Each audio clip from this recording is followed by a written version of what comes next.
Waiting is our destiny. Our soul is nothing but waiting. With these words, Dino Buzzati captured the essence of his narrative, where time stretches and the boundary between reality and imagination dissolves.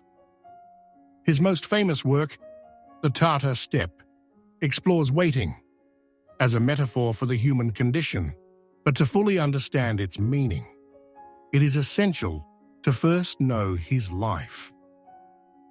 Dino Buzzati was born on October 16, 1906, in San Pellegrino near Belluno, into a wealthy bourgeois family.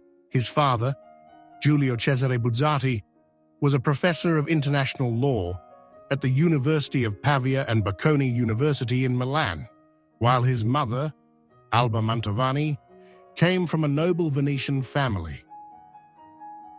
The second of 4 children, Buzzati developed a deep artistic sensitivity from an early age, showing interest in writing, music, and painting. His childhood, spent between Milan and the family villa in San Pellegrino, helped shape his literary imagination, inspiring the mountainous settings that would reappear in many of his works. In 1924, he enrolled in the Faculty of Law at the University of Milan, following in his father's footsteps. Yet the call of writing was irresistible. Even before graduating in 1928, he began collaborating with Corriere della Sera, one of Italy's leading newspapers, establishing a professional relationship that would last until his death.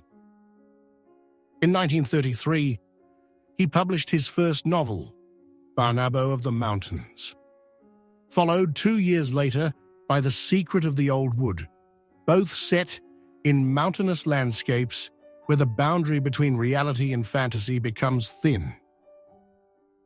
In 1939, he traveled to Ethiopia as a foreign correspondent for Corriere della Sera.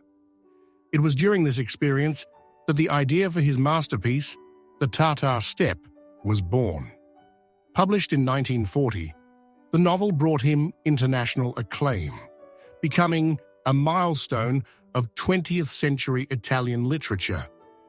During World War II, he served as a war correspondent for the Italian Navy, an experience that profoundly shaped his worldview. After the war, his career expanded with new challenges. In 1945, he published the illustrated fairy tale, The Bear's Famous Invasion of Sicily, while in 1958, he received the prestigious Premio Strega, Italy's most important literary award, for his short story collection, 60 Stories. In the 1960s, he explored themes related to science and love in the novels Larger Than Life and A Love Affair, the latter inspired by his own life experiences. At the same time, cultivated a passion for painting, creating works that reflected the same imagery found in his narratives. In 1966, he married Almarina Antoniazzi, who remained by his side until the end. Buzzati passed away on January 28, 1972, in Milan, due to pancreatic cancer. His literary legacy continues to captivate readers, thanks to his unique ability to transform everyday life into a realm of wonder and unease. As he once wrote, "Great are the satisfactions of a hard-working, comfortable and peaceful life, but even greater is the allure of the abyss," a phrase that captures the essence of his poetic vision. A central theme in Buzzati's work is the relentless passage of time and the often futile wait for significant events. In the work we are about to explore, the protagonist, Giovanni Drogo, spends his life waiting for an enemy that never arrives, a symbol of the opportunities people wait for but never seize. This reflects Buzzati's view of life as a sequence of fleeting moments that often slip away without being truly experienced. As noted in a critical analysis, in the Tartar Steppe, Buzzati places the theme of waiting at the center, making it the very essence of life. Now we will see a small excerpt from the approximately 54,000 words that make up this masterpiece. Enjoy listening. Giovanni Drogo left the city one September morning to reach Fort Bastiani, his first destination. With these words, Buzzati begins his novel. From the very first pages, he introduces waiting as a central element of life. As Drogo leaves the city for the fortress, his mind is filled with both anticipation and fear. Yet even during the journey, a sense of unease emerges. A vague premonition of fateful events, as if he were about to begin a journey with no return. This phrase foreshadows the protagonist's fate, condemned to spend much of his life in a place where time seems suspended. Arriving at Fort Bastiani marks the beginning of an experience that will profoundly change him. The description of the fortress, with its yellowish walls and sentinels pacing methodically along the battlements, conveys a sense of solitude and stillness. The sentinels walked slowly across the square in front of the entrance gate, everything stagnated in a mysterious torpor. This setting represents not only the physical environment of the story, but also the psychological state of the characters, trapped in an existence devoid of meaningful events. One of the most significant encounters is with Captain Ortiz, who has lived in the fortress for 18 years. Through their dialogue, the contrast between Drogo's initial enthusiasm and the older officer's resignation becomes evident. "I've been here for almost 18 years. 18 full years." This phrase underscores the cyclical nature of time within the fortress, where days pass in an endless sequence, devoid of events that might give life meaning. Despite his initial desire to return to the city, Drogo gradually becomes captivated by the fortress's atmosphere. The hope that one day the enemy will arrive becomes the driving force of his existence, causing him to continuously postpone the decision to leave.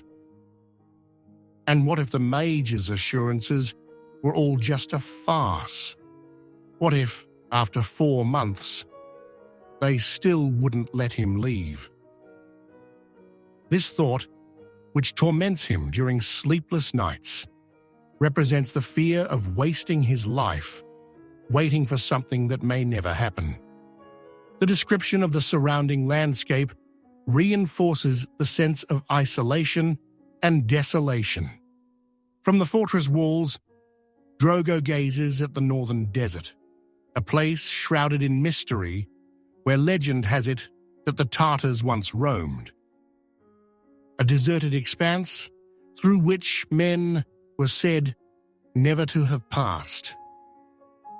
This scenery becomes a symbol of unreachable possibilities, dreams that always seem within grasp but slip away as soon as one tries to seize them. As the novel progresses, waiting becomes a way of life. Each day, sentinels patrol the walls, scanning the horizon in hopes of spotting a sign of the enemy. Drogo himself becomes increasingly obsessed with watching the desert, as if something might suddenly appear to change the course of his life. Yet time continues to pass relentlessly, leaving only regret in its wake. A particularly poignant moment occurs when Drogo returns to the city on a brief leave and realizes how much everything has changed. His mother, who once awoke at the sound of his footsteps, no longer notices his arrival. Perhaps the windows were open, and the women were tidying up. But for months and months, no one would enter except the patient dust. This episode highlights the irreversible separation between Drogo and the outside world, a sign that the time spent at the fortress has left an indelible mark on his life. Despite doubts and moments of despair, he remains at Fort Bastiani, bound to it by an ambivalent sense of duty. The hope of performing a heroic act that would give meaning to his existence compels him to endure, even when all seems lost. But fate proves to be cruel. And yet, just when fortune seemed to offer him the long-awaited moment, he could no longer fight. Pinned down by illness, far from the bastions where the fate of others was being decided. With these words, Buzzati describes the most bitter moment of the story. Just when the Tartars seem to be arriving and the long wait appears to be over, Drogo is forced to leave the fortress due to illness, allowing fate to unfold without him. This moment represents the cruel irony of time. While waiting for something that may never come, life passes by relentlessly. Buzzati's message is clear. Living in anticipation of an ideal future often leads to missing the opportunities of the present, leaving only regrets behind. And then, there is a message he wants to convey. The real enemy is not on the horizon or behind the fortress walls. It lies within the human soul, where waiting becomes a prison, and time, with its unstoppable course, wears down every hope until it consumes all chances of redemption. As he writes, "It is not the enemy seen on the horizon that frightens, but the one lurking in the heart, feeding on waiting and the fear of having lived in vain." The long wait, instead of leading him to the heroic act he longed for, becomes the realization that he has let life slip away. Because there was no need for battles to be defeated. It was enough to wait too long, until there was nothing left to wait for. In the novel's final scene, the protagonist is alone in a room, fully aware that his opportunity has slipped away forever. Yet in the face of imminent death, he finds the courage to confront his fate with dignity. A faint smile, a mixture of joy and sadness, slowly illuminated his face. This phrase conveys another profound meaning of the novel. Even when faced with the inevitability of the end, it is still possible to find meaning in the life one has lived. From a stylistic perspective, Buzzati employs a concise and incisive prose, marked by detailed descriptions and dialogues rich in unspoken meanings. His skillful use of pauses and repetitions creates a slow, suspended rhythm that perfectly reflects the theme of waiting. Each word seems carefully weighed, contributing to an atmosphere of growing tension and melancholy. This work is far more than a novel about military life. It is a meditation on the human condition, the difficulty of giving meaning to the passage of time, and the fear of reaching the end of life without having fulfilled one's dreams. Giovanni Drogo's story thus becomes the story of every individual who, in one way or another, must confront the relentless passage of time and the wait for something that may never come. In this sense, Dino Buzzati's work remains as relevant today as ever, urging us to reflect on the importance of living each moment to the fullest, without being paralyzed by the fear of the future or the regrets of the past. Because, as Drogo's fate suggests, the true enemy is not out there. It lies within us. And time, with its unstoppable course, offers no second chances.